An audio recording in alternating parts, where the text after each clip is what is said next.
The following video has beliefs that are strange, absurd, and just completely batshit crazy. Please do not take these ideas in an offensive manner. Viewer discretion is advised. So I just have like a total like plain Jane white dude on top of like a big buff black guy.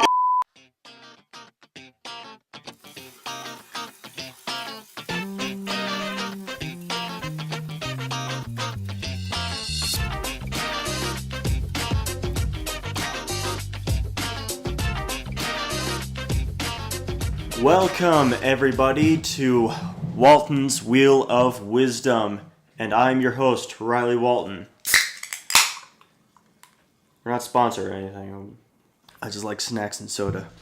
So, this is my new and improved wheel. As you can tell, let's spin it.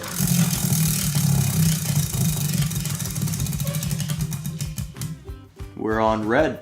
That's a personal one.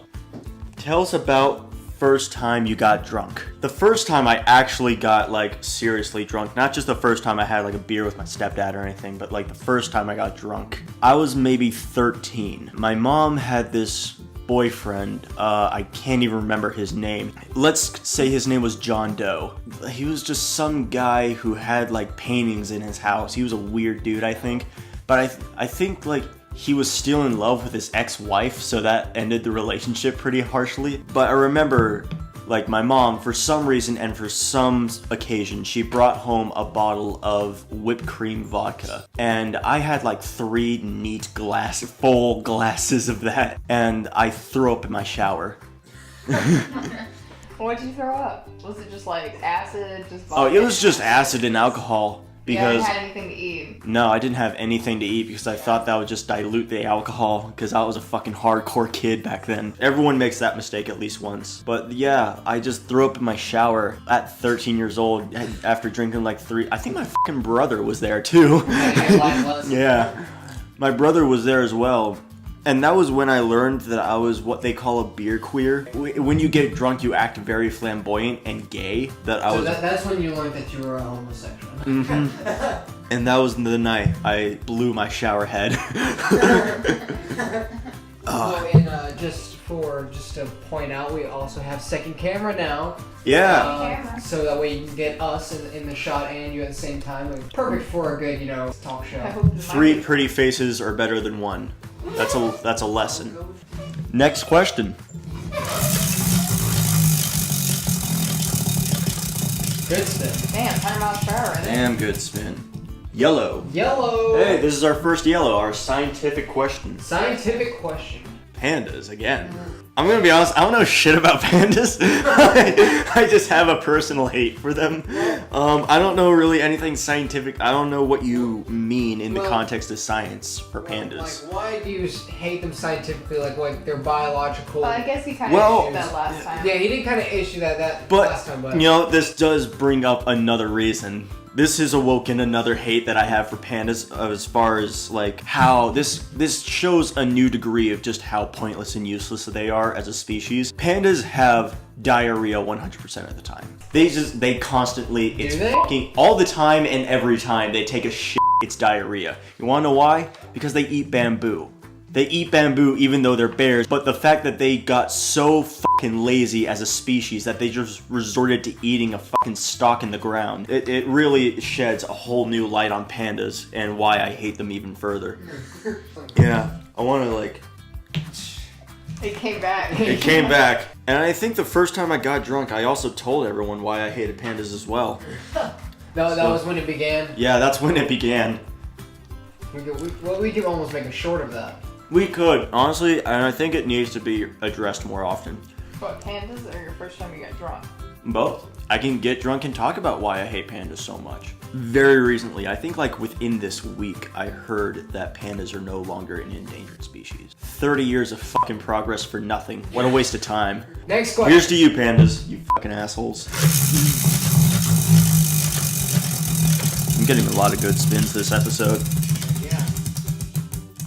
A green, random. Oh, this is a really good one. Censorship. I can go on all fucking day about censorship. Like, it's one of those complicated issues that, like, you can go any which way about it.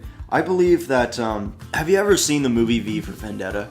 No, but I opened it one time, but I actually didn't really get past the intro. See, it's about a guy who's like very anti-censorship, and he believes that like the people's voices are being silenced by a tyrannical government.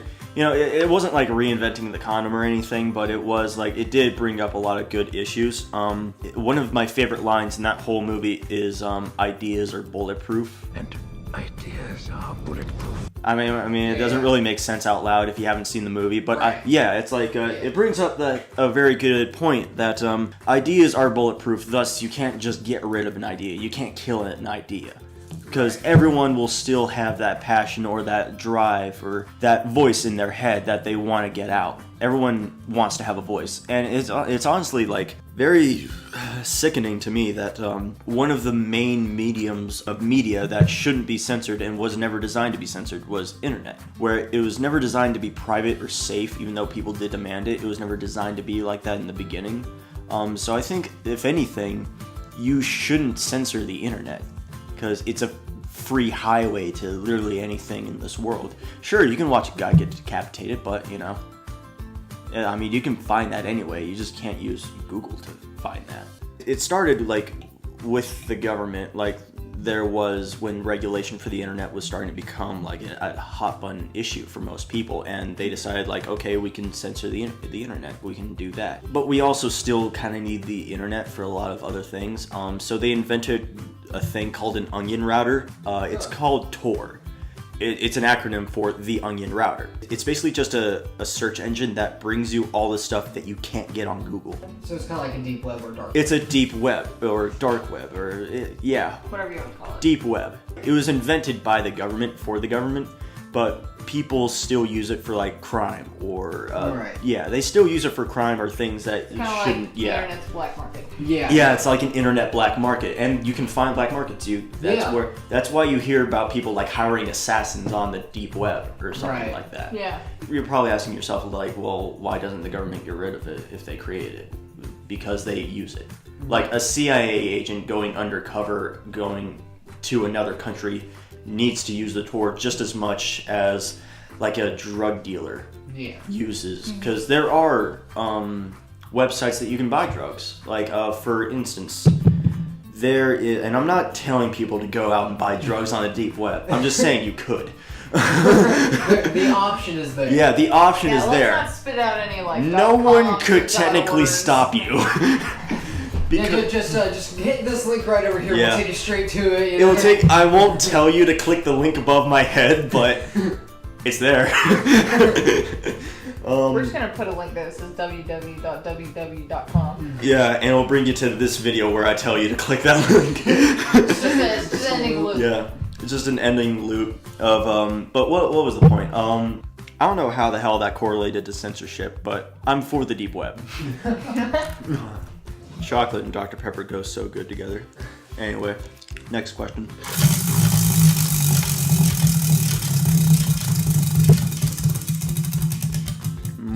Yellow. That's scientific again. Alright. This is actually a new one. Human head transplant. Does such technology even exist? It is kind of like an in progress type thing. There was some kind of news coverage or a volunteer who was like a paraplegic. They show you this little animation of like him that they're actually taking his head off and like severing the veins and arteries and everything. How do they keep him his alive? spine. Well, it was And then they're putting him on a brain dead patient's body. So, I guess somebody donated. I guess body. I guess the implication is that someone with a functioning body but a dead brain could give his body to someone with a fully functioning brain but a dead body. So if you're like a paraplegic, Yeah, he just didn't have. I don't think he was a paraplegic, but he didn't have the motor skills that he should. he probably had some sort of disease. Like it could have been any motor functioning disease. It was supposed to happen in 2017, but I don't think that they've done it yet. That is fucking crazy though. Yeah. Like, why the whole head? Why not just the brain? That was a good question. I think it's because we don't really have the technology to remove the brain exclusively, but I think it especially like dislocating it from the spine. Yeah, dislocating it from the spine. There's so many nerves. You can put vertebrae in and you can take vertebrae out, but you can't like sever the entire cerebral cortex thing. Gotcha. So the whole idea. I probably said that wrong. But so the whole idea basically is just decapitation using tubes to keep blood flow. Transplant it onto another body, and then he should sew be it able on to and just move on with your day. Yeah, dude, that's crazy. And it's actually they were wanting to do it in the U.S., but the U.S. said that it was a ethics violation, so they're actually moving the surgery to China. Oh shit! They're going to do it in China. Fucking outsourcing our doctors these days. But you know how human cell DNA replenishes itself over time. That's why we have good complexion and stuff like that. And so we get older as the DNA gets older. We start to wrinkle. We can't replenish ourselves as much. It made me think. If this could actually be successful, human head transplant. What if somebody who had a perfectly fit brain, like head and everything, but they were like, let's say 80 years old, and their body was starting to wither and go down. I bet that looked weird. Could you like do a human head transplant onto a younger body, and the younger body's DNA cells, could they like rejuvenate your face? I feel like it would have like a negative feedback effect. The brain would just reject that body on some level. I feel like if an old man, like an 80-year-old man, wanted to have the body of a 20-year-old man, like could that unlock immortality? Let's say my theory is right, and that the DNA cells from the body rejuvenate the face. All of a sudden, this 80-year-old brain is now a 20-year-old man. And he could have the wisdom to live on another 40 years. That's crazy. That's insane. Yeah, exactly. That is fucking scary. Right? Like the idea, like... But do you think that it'll work? I don't think it should work. If it does, it can't. It shouldn't. I was thinking it was like, what if like I became like a paraplegic tomorrow, and I was like, I need to have a new body, but the only available body was like the body of like some Puerto Rican guy, or like a black guy, or anyone who is not of my skin tone. Right. I was like, so I just have like a total like plain Jane white dude on top of like a big buff black guy. All you wear turtlenecks and sweatpants. Yeah. I was like, I wear gloves every day just to hide that I'm two-toned. What if a fucking alien discovered me and he was like studying human bodies, and he was like, what if I was like his first patient? He just went off the assumption that like, oh yeah, humans are two-toned, didn't you know? The aliens might incorrectly conclude that our species was two-toned. This is just how people are. Yeah. Do you think that this should be something that's allowed? Do you think it's ethical? Forget ethics. Let's not talk about that. I mean, ethics have nothing to do with it. I need to talk about like, first of all, why would you want that? I guess I should talk about ethics, because honestly, with like that has unlimited potential to literally just replace your entire body. So I guess, I mean, no, that shouldn't exist. That really shouldn't exist. Okay, paraplegics out there who are still going, God bless you. I wish I had the strength. I don't though. I think that like the problems that could be solved by a head transplant are already solvable by much easier means. Right. Like cybernetic enhancement, or like biotic replacement for your limbs. Like a guy loses an arm, he can get a robot arm. Deus Ex. And by the way, I gotta say, I thought that like in the future when we had bionic arms, they were gonna go with like the flesh-colored like skin tone, cover that. I really like the direction that they're taking, where they're just going full bionic. Like, yeah, we got robot arms. I like it. Yeah, I think it's a very positive outlook. Yeah, because you, instead of turning it into something like a disability, they're making it into something that almost makes them feel I'm not cool. disabled anymore. Yeah, I got a fucking robot arm. Yeah. That is technically better than yours. Mm-hmm. So anyway, those are my final thoughts. Awesome. And then I guess one more. Yeah, one more.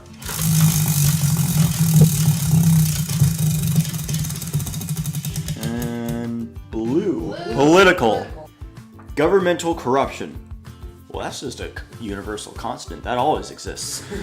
In order to have a society, you have to have some kind of government or any sort of body figure that can be the leader. Even in tribes, you have a chief. And in countries, you have a government. And even in a state level, like we have in America, we have a state government. So that's kind of like how society is able to exist. Because if we didn't have any form of leadership. It would just be individuals with their own personal rules. And of course, that would just fucking clash and then society would fall apart. Humans can't cope with that. Humans, they desire a sense of security. Of course, we also desire freedom on a level, and that's why we have anarchists and, you know, those clash, and it's just constantly, it's like a snake eating its own tail. It'll just circle back in of itself. But as far as government corruption goes, as soon as you put anyone in power, that leaves them to have the power to be corrupted. And of course, that corruption can use their like reach to do certain things that people would say, oh, that's morally like bad, or that's ethically bad. Governmental corruption is just it's like a universal constant. You'll always have that no matter where you go. Do you think America has a government corruption, and if so, how bad do you think it is? Every government that's ever existed has a level of corruption. So how bad do you think the government in America is? Not as bad as others. Yeah. Yeah, I think in America it's kind of expected, because when you make a government that is supposed to control a consumer capitalist country, those two puzzles don't fit together. When you rely on like true market freedom, you're relying on an invisible hand. You're kind of relying on an invisible body that kind of controls everything. Like capitalism is built on supply and demand. When you make a government that's supposed to control a country that runs off of capitalism, it's kind of like putting butter inside of nacho cheese. What the hell? I have no frame of reference if that works or not on a culinary level. But let us know in the comments. Let us know in the comments.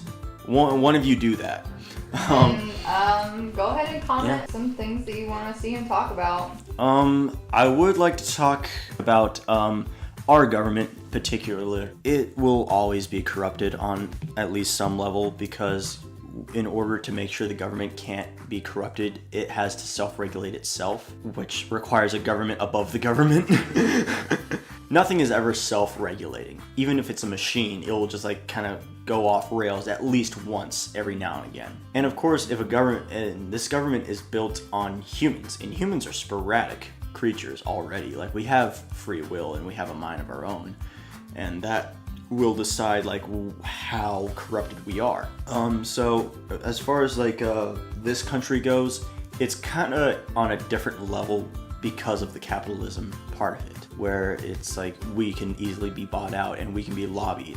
Even if it's a good idea, certain interests will be swept under the rug in favor of those who have more power. That's where the idea of like a corrupt CEO and like the government like sucking each other's cocks. Great. Real 69 situation. So that's really all there is to it. Every government will have corruption. As far as like my thoughts on my own country, for me it's expected, because I know that capitalism and government don't really go well together. Those are my thoughts. So anyway, thank you all for viewing in on this second episode of Walton's Wheel of Wisdom. So thank you all for viewing, and peace. Let us know if you liked it. Give us a comment down below, and don't forget to subscribe. Ring that notification bell. Ding dong. You guys care way more than I do. I didn't mention any of that. Actually, you did mention commenting earlier. Cut it off. As when it comes to politics, particularly when it comes to gun rights, I don't believe in gun rights, but I do believe in tank rights.